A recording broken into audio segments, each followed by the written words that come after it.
Hi everyone, welcome to yet another Find the Winning Move problem, and this game is of historical significance. It is a game from the Huddersfield Open when I was a patser, and I was playing none other than Mike Surtees, one of the champions of Premiership level Manchester chess, who wins loads of Opens. And I was paired against him in this rapid play, expecting to beat Mullard, but in this position I have a winning continuation with the black pieces, which I found, and there's actually two ways you can play it, so both of them get credit. So possibly deal to try and find it.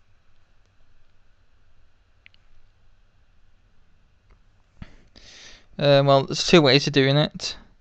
The first way, the way I played, was knight takes d4 check. You can also do it this way.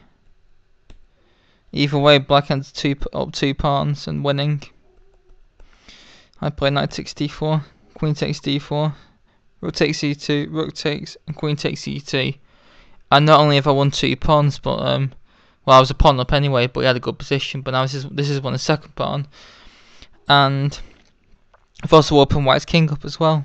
So in fact, he found it best actually just to try and defend 2 pawns down in an endgame, and I won very quickly. Actually, I'll show you the rest of it. So I used to take everything off.